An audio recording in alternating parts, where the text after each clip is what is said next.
What's up, guys? Welcome back to DCA. So this is just a quick update to kind of talk about what's going on with the price right now. Bitcoin is sitting right at $44,000. And I just want to kind of walk you through some of the levels of support that we should be looking at sort of on a shorter term time frame and what may happen if we lose these particular levels of support. Basically, this is the volume profile visible range chart. I've showed a video of this recently, but I kind of just want to show it again to sort of demonstrate what's going on at the moment and what we may expect. So you can see that these areas that sort of come out and, come out the farthest, these are areas of high volume. In other words, lots of Bitcoin has been traded at these various levels. All right. So that's why, if you look here, there's a lot of volume that was traded right at around $47,000. And you'll notice that for quite some time, we held support at this level. And if we just draw this line out here, you'll see that this line, this level has acted as a general area of support and resistance numerous times for Bitcoin. And that's why for multiple weeks now, we've been sitting right at around that level. Now we have dropped down and notice that we're falling into this gap now. Okay. And a lot of times what happens when you get into these gaps, look at the price of Bitcoin every time, for instance, that we've been between 54,000 down to around 50,000. Every time we've been in that range, there's a giant candle. And the reason is that there's just not a lot of volume in this range. So the price can freely move up and down, basically between this 54 down to $50,000 level. And so you see a giant candle here. There's, a giant candle into another there, another giant candle. And these are all in that range that we're talking about where you have this gap. And that's because there's not a lot of support or resistance in those levels. And so what you're seeing here is how did we just rapidly fall from around $47,000, $46,000 down to $40,000? And, why may this continue? And if you look, what we're seeing is we have a relative gap here. There isn't a lot of support or resistance in this level between 46,000 basically down to around 41 down to $40,000. Okay. So you have a relative gap. Now, the bright side, we do have a lot of volume here, sitting between 40,000 all the way down to $30,000. I know that's at the moment, that's not what you're going to want to hear, but if we fall below some of these levels, I think right here you have just an absolute vacuum. You have a vacuum between this 43,000 down to $40,000 level. So if we get into this vacuum, you're just going to see downward pressure, especially, the market's going to move in the general direction that the market's moving, unless someone comes in, a big buyer, and sort of forces the price up. So I think we likely will start testing this $43,000 level, and it will, at the end of the day, be a critical level because, if you lose this $43,000 level, then you're probably going to be down here to 40, and then you're going to be grinding into this higher volume range that we've been at for quite a while. So from there, and this is where it gets ugly, if we just take a look, you have a massive volume gap between $30,000 all the way down to around $24,000, right? So if we lose some of these levels here, maybe all the way down to around $29,000, you sort of run out of volume. Not a lot of volume has been traded at these levels. And, you may get a small sticking point at around 27,000, but after that, you're looking at around $23,000. Okay, so that brings up the question, we're below the 50-week moving average at the moment. So where is the 200-week moving average? And if you've watched prior videos, we've kind of pointed out that the 200-week is historically, and we'll just quickly look at that here, we won't spend a ton of time on it, but the 200-week is historically where we go down to in the setting of times where we've gone below the 50-week moving average. In fact, pretty much every time we've gone below the 50-week, we have gone down and tested this 200-week moving average. It doesn't mean it has to happen this time, okay? But historically, this is where we have gone to.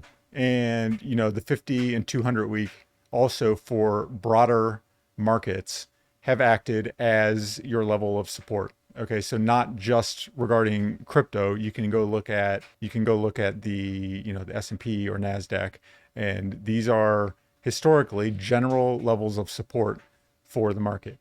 We're a far way off of the we're a far way off of the 200 at the moment, which is down at around $19,000. So, the 200 week will be pretty much trending up with time, but it's not moving up that quickly. It's maybe moving up a couple $100 per week. So, we may expect something like this where it starts to move up and reaches into 20,000, 25,000, etc. Okay, so this is basically a picture of all of 2021 with the 200 week moving average. And this kind of makes sense. And this gives you perspective here. Look at how much volume we have at this 40,000 to down to, all the way down to around 30,000, approaching 29,000. There's just a ton of volume there. So I kind of have a hard time believing that, we would be able to get much lower than these levels. I mean, just look at the number of weekly closes that we've hit. 1, 2, and we have multiple wicks testing right around this $32,000 level. I have a hard time believing that we would go much lower than this.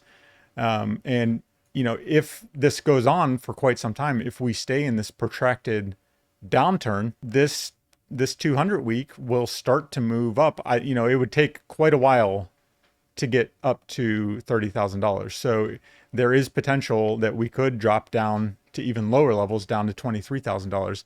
But I suspect that would, in general, like we've seen in the past, be a fairly short-lived event. So if you do this here, let's look at the 50 week. When we dropped below the 50 week, it was the week of May 28th, 2018. It then took us from the end of May, all the way down until December, until we contacted the 200 week moving average.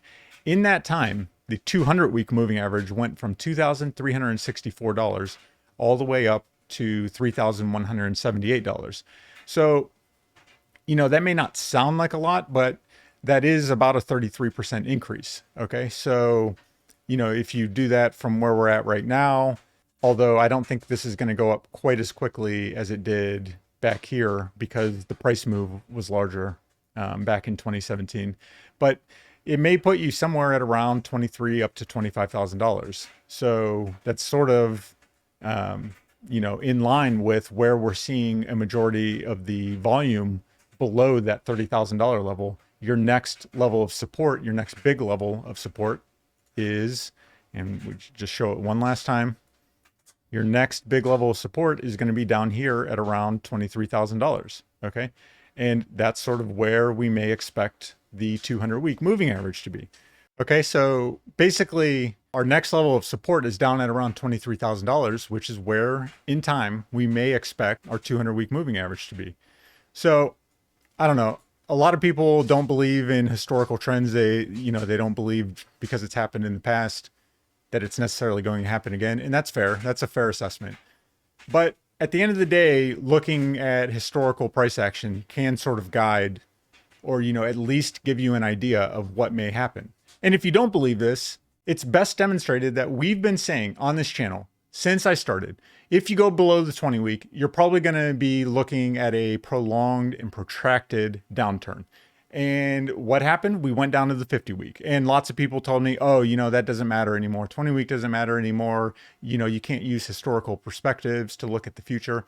Well, in my opinion, I disagree. I think you can. And that's because, simply put, the 20 week moving average, it's not a magical thing. If you look at other markets, the 20 week moving average is consistently a level that the market holds during times of, a bull run. And when you lose that 20 week, you typically need a significant amount of time to get back to it. Then your next level is the 50 week. And, I was saying, well, if we go down to the 50 week and hit the 50 week, we're probably looking at even more protracted market downturn. What happened? We hit the 50 week, rode along it for a while, which is exactly what we've done every time we've been down to the 50 week in the past. You sort of hit it, you come back and test it. And once you lose it, then what happens every single time in the past, we have been on a protracted down run, other than the COVID capitulation event. And even that was several months. And we've gone down and tested the 200 week. So we are definitively below the 50-week moving average at the moment, which is sitting at $48,421. The 200-week moving average is at the number no one wants to hear, which is $18,979. So at the end of the day, what I'm saying is we have these defined levels of support that we will need to watch as the market goes on. However, if we don't get back above this 50-week, I don't care what your opinion is, markets typically do not recover rapidly when they are below the 50-week. They need a significant amount of time. Like I said, I've tried to remain optimistic that we may be able to get back up and go above, but I've been making multiple videos that just say, guys, think about your portfolio, think about what percentage of your portfolio is comprised of altcoins, and think about if you're ready to hold those altcoins into a brutal bear market. And if you don't know what I'm talking about, I'm just going to show you one perfect example. Let's just take a look at an example of Cardano. And, I'm showing you Cardano, but, this applies to essentially every single altcoin. Cardano, it's not unique to Cardano. And we've done numerous videos demonstrating this in the past, because every single altcoin that I can think of has just done terribly in the setting of a bear market. And that's why I've been making videos saying, here are the facts. We are below the 20-week moving average. Then I'm saying, okay, now we're down to the 50-week moving average. Now we're below the 50-week moving average. Watch out, because every time in the past we've gone down to the 200-week moving average, Bitcoin typically has gone down 80 to 90% during a bear market. Altcoins have gone down significantly more than that, 98% down in a bear market. Okay, so if you think that somehow, whatever you're invested in is immune to this and this won't happen again, I contend that there is a good chance, given what we're seeing now, that, this plays out like this. It doesn't mean it has to. And I'm not out here suggesting that you run to your exchange and sell everything that you have. I'm not suggesting that. I'm simply suggesting you need to at least be aware of what's happening and prepare yourself, either, prepare your portfolio or prepare yourself mentally for what may be coming. And I think it's foolish to say, I know I'll get a comment saying, oh, it can go up or down. Yes, that's exactly what I'm saying, but you need to prepare yourself for the downside risk. In fact, I would say, given everything we know about markets, it's very likely that we are, in for a bit of a downturn right now. So I don't know that will be a full out bear market, but it's something you need to watch for, guys. So if you guys like this type of content, hit like and subscribe. You can head over to the Discord channel, where we do a lot of discussion, macro level discussion of the cryptocurrency asset class. You can also find the DCA index model over there.